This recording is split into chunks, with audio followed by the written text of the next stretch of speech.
Hello and welcome to Politics. Today I'm Farrukh Pitafi. Today's discussion will revolve around political economy of the country. On one side, one has to talk about the state of economics because last time where we left, the question was whether our talks with IMF will succeed or not. And the biggest part of that discussion or question was because we knew already that FATF talks could not extricate Pakistan from grey list to the white list. And if IMF was not going to come to the rescue or release its $1 billion to help Pakistan's economy, there was serious concern about the fiscal space for the country, for the government. But then we saw the Prime Minister of Pakistan visit Saudi Arabia. There was this agreement about fuel, payments, rescheduling, delayed payment facilities, and regarding some amount that will be parked with Pakistan's current account. So after that, we are seeing that all the indicators are picking up. Rupee has regained its value, and then the stock market also seems to be stabilizing. The cherry on the top is that in coming days, what we are going to see is probably our talks with IMF are also going to succeed. We are going to talk about that as well. But the second segment that we are going to focus on is essentially about TLP's agitation. That continues. We know that the government of Pakistan has decided to crack down on them and to ensure that in coming days nobody can challenge the rate of state. But there is a very interesting coincidence that one has to actually talk about. Every time Pakistan's FATF board meeting or consideration is going on, TLP is on streets. What are they asking? They're asking about the expulsion of a French ambassador, and that somehow actually really negatively reflects on Pakistan, and Pakistan is stuck in FATF, gray zone. And then, of course, there are other costs as well, for example, GSP plus. So what we are going to do is, in the first segment, we are going to talk about the economy. Although inflation still is a concern that one has to talk about, but it might also have something to do with the international prices and everything. And in the second segment, we are going to talk about the TLP issue and how it actually damages Pakistan's concerns, Pakistan's image as well. Before that, let me read a card to you, the Prime Minister of Pakistan's statement. He said, I want to thank HRH Prince Mohammed bin Salman for supporting Pakistan with $3 billion as deposit in Pakistan's central bank and financing refined petroleum product with $1.2 billion. KSA, that is Kingdom of Saudi Arabia, has always been there for Pakistan in our difficult times, including now when world confronts rising commodity prices. This is, as you can see, the tweet of Prime Minister of Pakistan. In the first segment, in order to help us understand the atmospherics regarding political economy, we are joined by Javed Jadoon Saab, who's a senior analyst, a senior journalist, needs no introduction, a regular on this show. Thank you very much, sir, for being part of the program. Another, Nabil Gabol Saab, is a leader of People's Party who joins us on Skype. You can see him right now. And as we move forward, we will try to actually take some voice from the government, particularly Treasury side in the show. But in the second segment, we have their representation. The guest had to join us earlier, but because there is a meeting going on, so he had to actually delay his participation. Gabol Saab, thank you very much for your precious time as well. Let me start with you, Javed Jadoon Saab. Where we are at regarding economy, particularly inflation, and do you think while we kept on, when prices started going up, we thought that people are going to protest about that? Instead of that, we have seen something else. TLP is there on streets, and then the PDM and other parties that actually agitated, their protests were barely noticed by the media. Thank you very much, Farrukh. I think you are absolutely right. When we talk about the political agitation, we discussed earlier as well that it is not going to make any impact as far as the political scene was concerned. Because of I reiterated once again that it's because of the credibility issue of the PDM, because they keep on changing their stances. They said that they would like to topple the government in Islamabad, and they would like to have early elections as well. And then all of a sudden they kept quiet, PDM imploded, disintegrated, and PPP left the alliance. And now they found the opportunity because of the inflation and price hike, and they believe that they would like to capitalize whatever is happening on the ground. And in particular, they thought that there's a groundswell of opposition to the PTI government because of the price hike, which is really hurting the common man. Of course, there's no doubt in that. Inflation and price hike does hurt the common man. But the problem is the gap between the PDM and the people, the perception of the people about the PDM.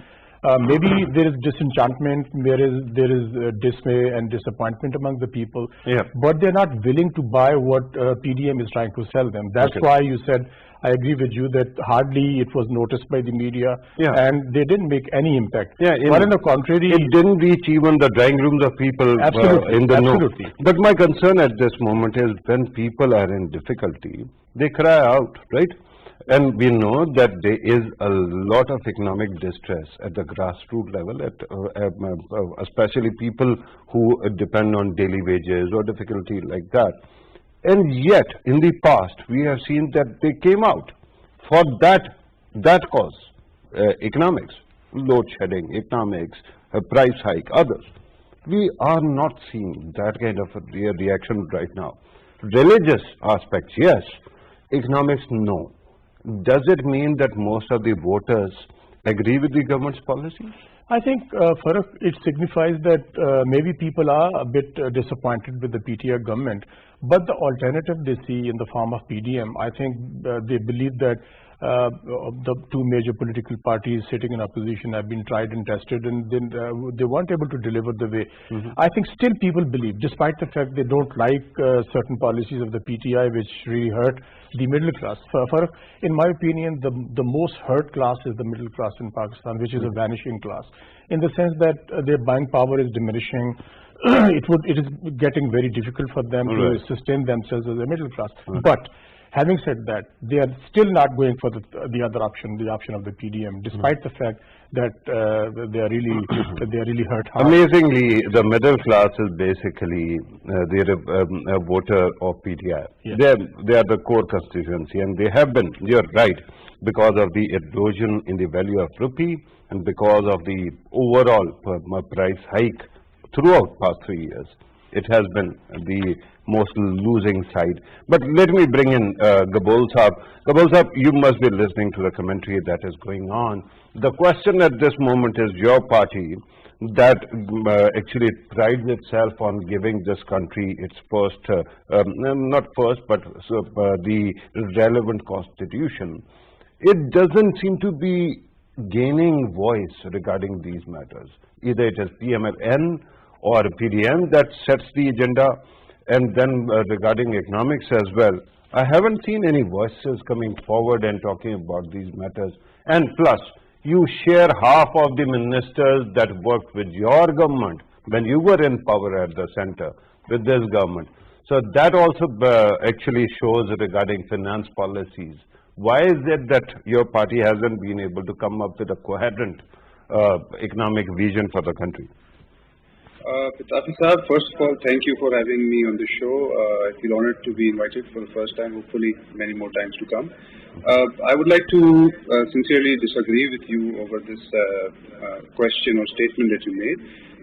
I don't think that People's Party is quiet or that People's Party's voice is not heard. Alhamdulillah, I'm proud to say that our chairman, Bilawal Bhutto Saab, is a very young, sane and very mature, even though he's the youngest party chairman right now, but people have been commenting that he is the most sane voice right now on the national mainstream politics. And the reason is because he's addressing people's issues. While as other parties are talking about issues that the public might not be affected by directly, Pakistan People's Party, all we talk about is inflation, poverty, unemployment, the fact that people are losing their homes, the fact that people have not been given any relief, the fact that Imran Khan Saab promised many big things for the people of Pakistan, Right. many changes in Naya Pakistan, but so far we have not seen any relief given to the public, neither in the form Right. of the And one. I'm glad that you have actually pointed out, Gabul Saab. Are you going to be with us during the show? For a short while, we got a hold of Muzammil Aslam Saab, spokesman of Finance Ministry. Let me ask him about the state of affairs now.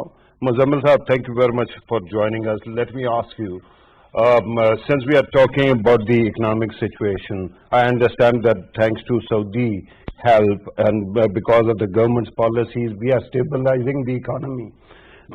But at this moment, regarding inflation, we still have to see what are the critical measures. Do you think that soon the government will be able to handle inflation in the country?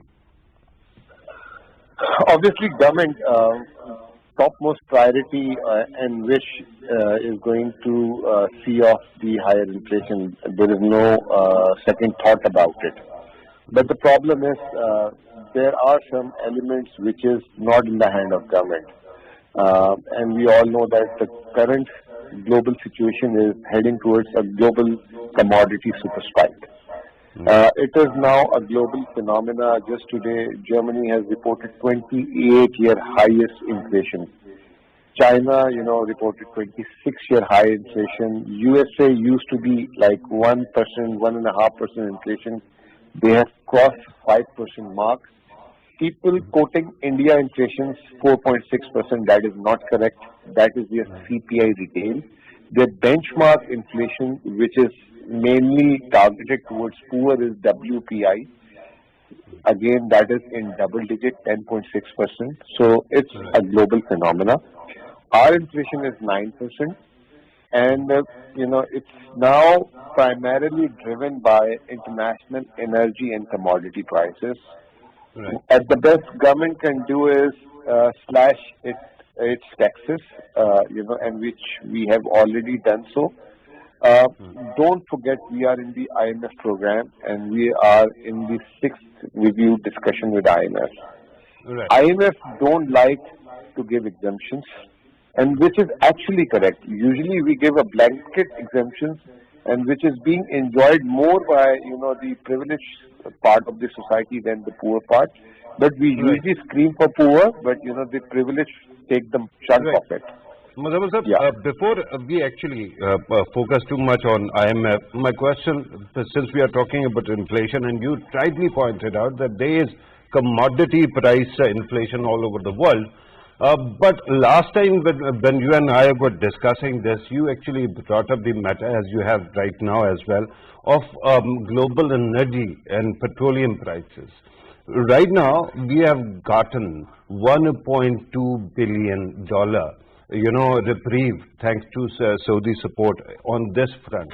Does it not mean that now the government will be in position to bring down the costs or at least control the dampened inflation in the country? I think we are mistaken this oil facility, and we are believing that this is an aid to counter the higher oil prices. Actually, that is not true. That is something to do. Government of Pakistan has to pay this back in a year's time rather than now. So it will be a liability, and the liability, if had this been, the aid.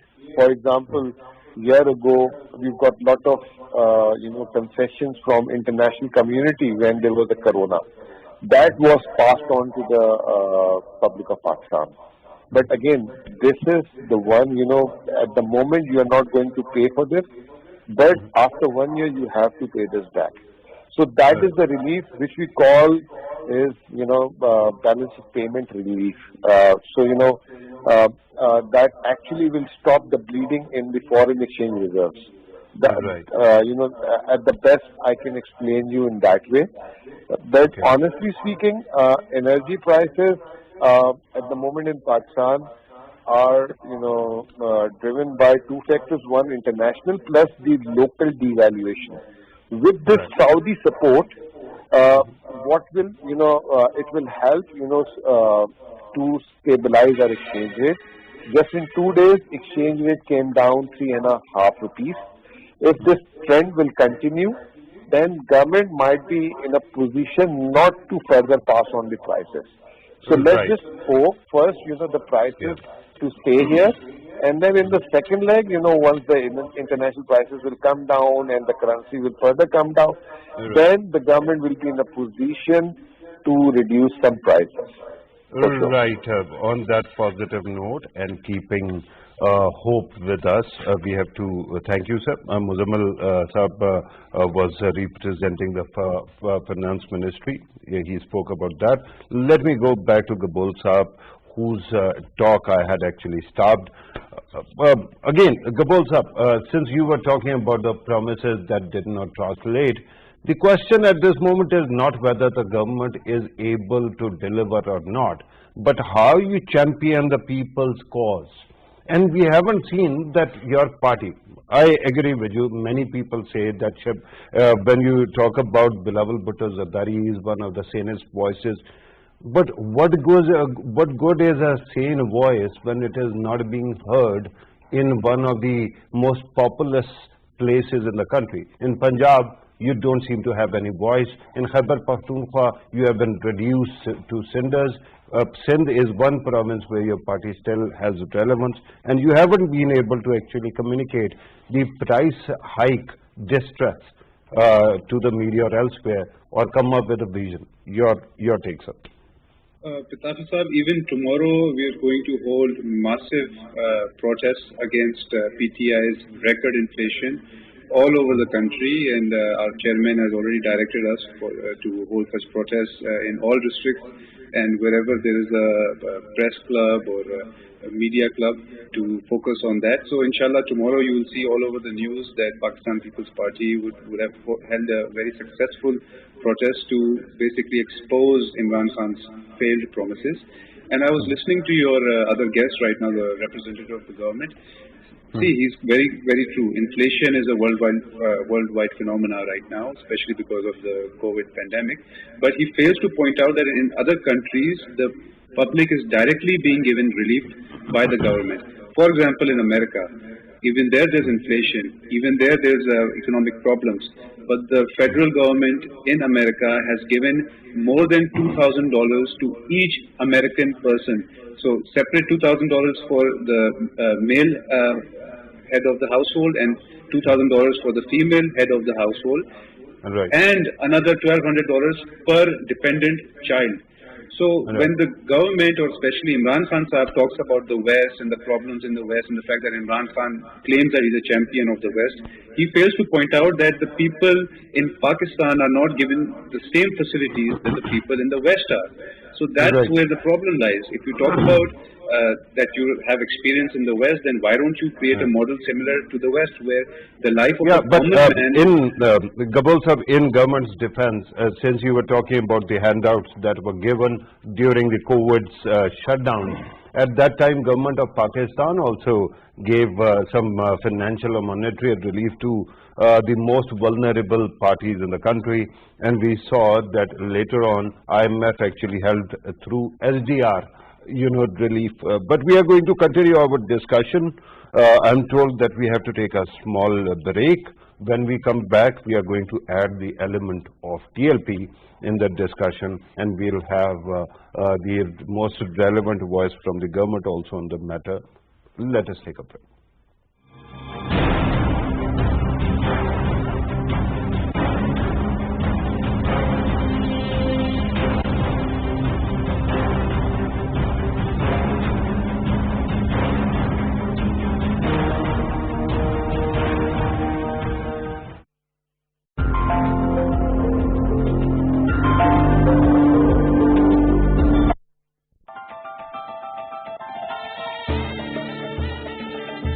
The Faisal Mosque is the largest mosque in Pakistan. Located in the national capital city of Islamabad. Completed in 1986, it was designed by Turkish architect Vedat Daloki to be shaped like a desert Bedouin's tent. It is situated at the north end of Faisal Avenue, putting it at the northernmost end of the city and the foot of the Margala Hills, the westernmost foothills of the Himalayas. It is located on an elevated area of land against a picturesque backdrop of the Margala Hills.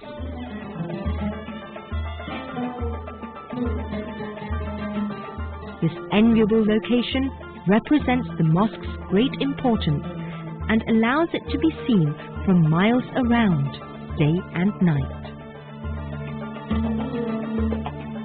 The Faisal Mosque is conceived as the national mosque of Pakistan and is named after the late King Faisal bin Abdulaziz of Saudi Arabia, who supported and financed the project.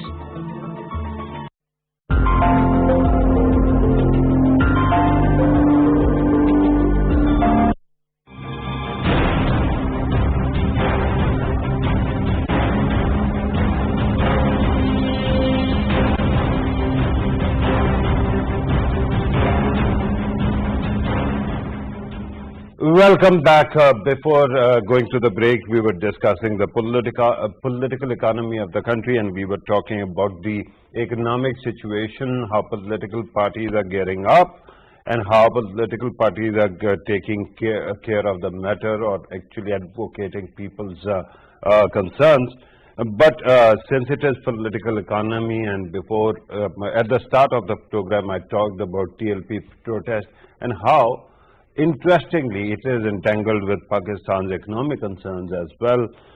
Let me now focus on TLP protests and the government's strategy right now to handle it. Violent extremism as something that is challenge to the state. We are going to talk about that, but first, there is a package that our team has prepared for you. Let us watch that.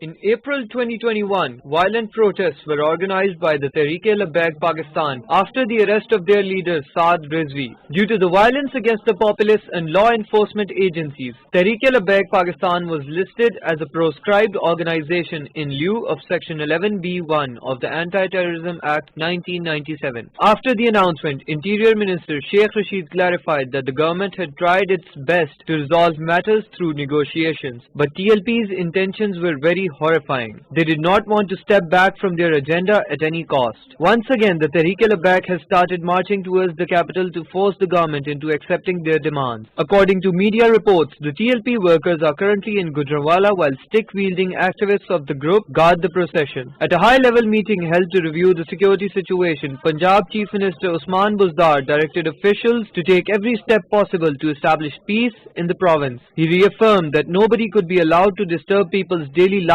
stressing that the protection of people's lives and properties is the state's foremost responsibility. Interior Minister Sheikh Rashid announced that the government had no reservations on any of the demands put forward by the banned Tehreek-e-Labbaik, except for the shutting down of the French embassy and expulsion of the French ambassador. It remains to be seen how this deadlock will end. So you have seen the reports, and now we are going to talk about what is going on right now. The protests or the march continues, and it seems that the whole thing has been created in a way that actually doesn't seem to have a rational demand behind it. So we are going to talk about that. Let me first come back to Javed Jadoon Saab. Javed Jadoon Saab, at this moment it seems that the state of Pakistan, because TLP has been going on since 2015, right? That was the start of their visibility. It doesn't seem that the state of Pakistan, now they might have a strategy, but we have been actually oscillating between various policy extremes. Why is it that one minute one tries to placate, the other moment one has to confront? Why can't we have one blanket strategy for every extremist organization that challenges the rate of state?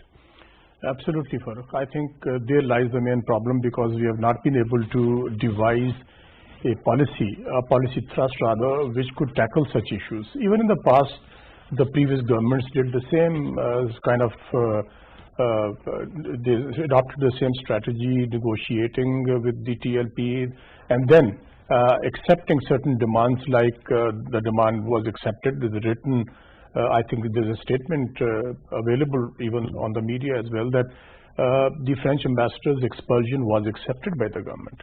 I think that was even, I think, by any standards. No, it was not accepted. I mean, the idea was accepted in the sense that they agreed to take it to the parliament. To take the matter to the parliament and actually have debate. This is the part of agreement, yes, right? But Farrukh, it wasn't taken to the parliament.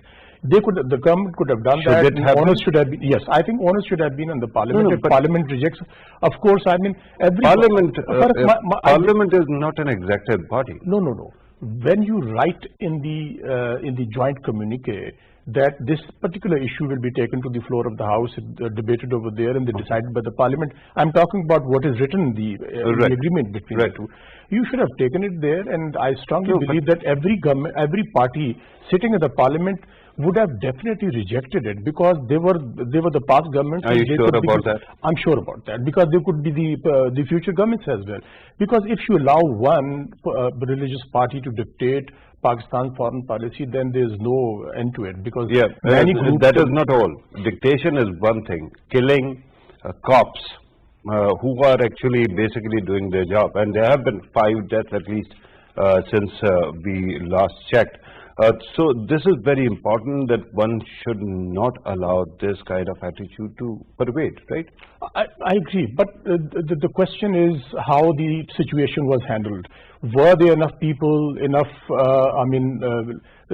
law enforcement agencies personnel to tackle? Because I believe there were thousands of demonstrators, and the policemen were not provided weapons. They were only carrying sticks. And I think this is how they became vulnerable. They were, in many cases, they were taken by the crowd, by the mob, and they were literally butchered over there. I mean, their bodies were mutilated. Certain photos are circulating on the media. I think this is most unfortunate, because the state of Pakistan has been challenged. If any group, whether it is political or religious, challenges the authority of the state, I'm not talking about the government, it is the authority of the state. They are challenging the state of Pakistan, and Pakistan state has to respond in the manner that this issue is basically dealt with in the strongest possible sort of law and order response. I mean, I'm not talking about the use of excessive force, but a force which is necessary to stop them, and to stop them in the manner that they are not allowed to damage the property of the public property and the private property, and killing of the cops as well. I think since now the province has been handed over to the rangers for the next 6 months. 6 months. I think it hasn't been handed to them for 6 months. They have been called in for 6 months.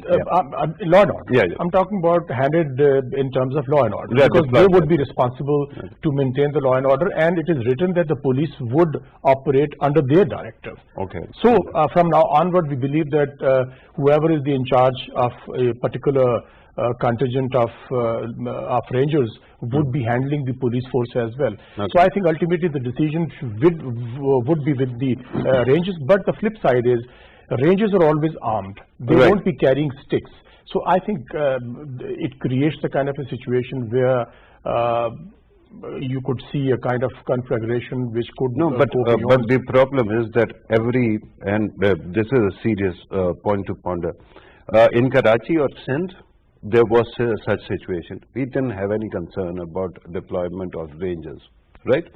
In Khyber Pakhtunkhwa and Balochistan, there were different kind of challenges. There too, use of force was applied, right? Why is it that we have to be too concerned about Punjab only, when there is an element which is killing the government office bearers, right? It started through advocacy for one slayer of a governor, and till this time, it is a gift that keeps giving. Allow me to actually go back to Gabol Sahab. Gabol Sahab, I remember when in 2017, This lot actually came to Faizabad and they were agitating. At that time, People's Party's leaders, junior leaders, but leaders nevertheless from Pindi division actually kept on coming and supporting this group, TLP. Now the question is, when I look around, I see only one party that commits itself to at least, verbal moderation. That is your party. Other parties have been actually oscillating between left and right, but your party is left of the center. Right now, it seems that your party also doesn't have a voice on the matter, and it doesn't seem to have moderate stance. Why is it? Well, again, I would not agree with you, because Bilawal Bhutto Zawai Sahab is very clear about extremism in Pakistan and the involvement of such extremist ideas on the mainstream political platform. And TLP is nothing short of extremist, because the kind of challenge they pose to the government and to the state, it's become very humiliating for Pakistan in the entire world. Because right now the entire world is looking at Pakistan being a nuclear state, and a group of banned outfits, they're challenging the writ of the state for the third or maybe even the fourth time. And even last time the situation was mishandled, because apparently, at least from factual evidence, we've seen written or signed agreement between the government and the banned outfit, where the government is promising to kick out or this is the second time I'm stopping you, and it is not because you started by saying twice you said you don't agree with me. That is most welcome. But we are joined by the spokesman of the Chief Minister of Punjab. He is actually a special assistant to CM Punjab. Hassan Khabar Saab joins us on Skype. Thank you very much, Khabar Saab, for being part of the program. Let me ask you regarding TLP protests. We keep on hearing two different kind of stories. On one side, we are hearing that they might be cracked down against these forces. On the other side, we are hearing that there is going to be some kind of dialogue as well. Can you clarify what is the status right now? Ji, thank you for inviting me to your show, and first of all, my apologies for joining in a bit late.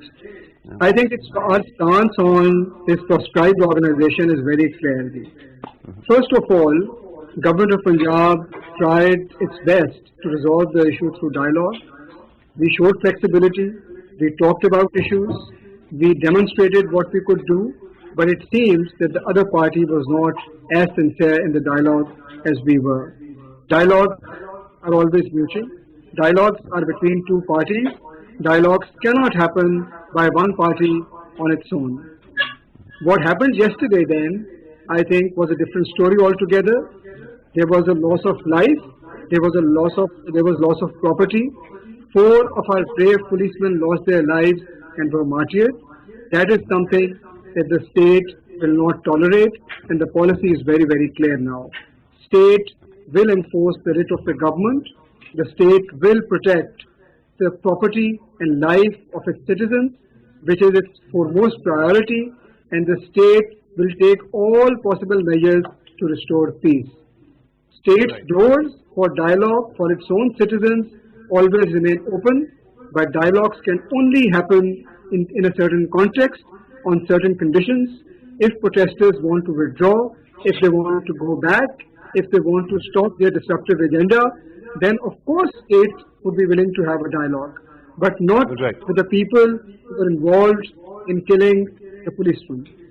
Right. And have you identified who were responsible, the individual who might have actually killed these law enforcement officials? Have you identified the culprits so far, sir?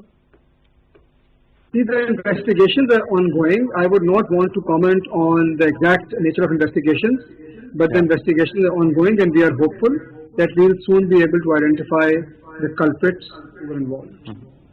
Okay, and regarding the commitments or dialogue that went on, you said that you held talks with them as well, and while the government was serious, the other party was not.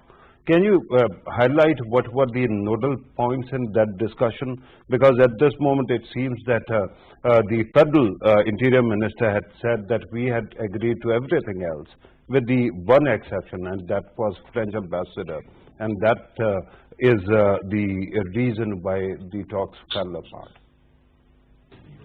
So I think, sir, there are two issues, particularly, I think, which I should mention. Number one is the expulsion of the French ambassador. Now, Minister of Interior made it very clear that the French ambassador is not in the country, but also I think we want to make it clear that no one group can be allowed to hijack Pakistan's foreign policy. We cannot drive our foreign policy based on the whims of one group or the other. That's not how countries are run. I think that's the first point where I don't think there can be any dialogue. The second is about the release of their leader. There is a prescribed process to do that. There is a judicial system in place. It is not an administrative decision anymore, and the law has to take its course. So we cannot make any abrupt promises there. And I think these are the two issues where I don't think we can engage in a constructive dialogue. Other than that, we were willing to have a dialogue on all other issues, and we even demonstrated this is serious, but unfortunately, we don't think the other party reciprocated. One more intervention that I will be needing from you, that is regarding the prescribed nature of the group. On one side, we realize that it has been declared proscribed. On the other side, it has been taking part in elections. Why is it that, and very proudly we have been saying that the government of Pakistan, all institutions are on the same page. Why is it that our election commission, our judiciary, and our executive don't actually don't seem to be coordinating on this matter? Because if a party or organization is proscribed, they should not be taking part in elections, should they? I think in principle, I totally agree with you, but we must understand that both these phenomena, an organization being proscribed or a political party being banned, happens under different legal regimes, follow different processes of law, and that's why we have to treat them differently. Yes, the organization was prescribed, and a logical next step could be that it can possibly be banned to participate in elections, but there is a prescribed process for it. There is some groundwork that needs to be done. That option, of course, is open to the government, and government is considering that. Whenever a decision is taken, we'll take that to the public. Right. I'm going to come back to you, sir. Allow me to go to the studio and other guests. Let me ask you, Javed Jadul sir. One aspect that is very important, Pakistan is a country that has been fighting extremism for 20 years. We had, various documents where we agreed in principle, National Action Plan, for example, that we are going to combat extremism. Why is it that some element always slips the radar and then causes this kind of discomfort?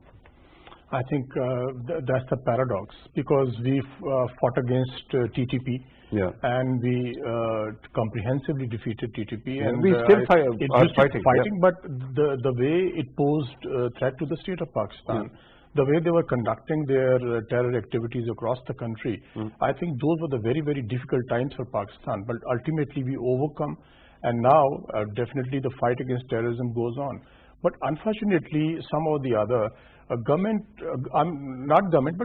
used to have some soft corner towards TLP. And ultimately, what really happened, they got emboldened, and they believed that they can dictate terms to the state. They had soft corner, were they frightened? After one governor was killed, after many other people were killed, they thought that these elements can get them as well. I have a different view.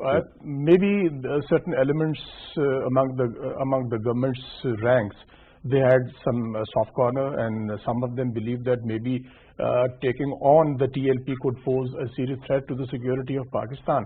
But I think the kind of a confused policy towards TLP in particular, as you pointed out, in one breath you say it is a proscribed organization, and then you say it's not a banned organization. I'm talking about the Interior Minister. I mean, this is very unfortunate. You need to have a very clear mind how you want to deal with it. If it is a militant organization, then it is not a political organization, not a political party. You need to decide whether TLP is a proscribed organization, a militant organization, Right. or a political Right, party. and that is because a- dealing with these two is a very different. You have to have a different strategy while dealing with a political party Right. and with a militant organization. Right. So I And think that's- this is the kind of a confusion which needs to be removed. Absolutely, and that is very important that the entire state of Pakistan actually finds time to actually compare notes here. Let me very quickly ask Gabol Saab as well. Gabol Saab, if you want to actually chip in, if you want to, we are moving towards conclusion of the program. If you want to contribute to how things should be and how these matters should be handled, please go ahead. Yes, I would just like to give a message to the federal government that they're playing, they're in a very sensitive situation right now. I wanted to say that they're playing a dangerous game, but some people might have an objection to that. But I will definitely want to point out that we're in a very sensitive situation right now where we have external threats from the Afghan border, and then we have internal threats from TLP, and then the biggest threat right now is obviously inflation and poverty and the economic challenges that Pakistan is going through, and we need to have a very clear vision right now of what we want to do.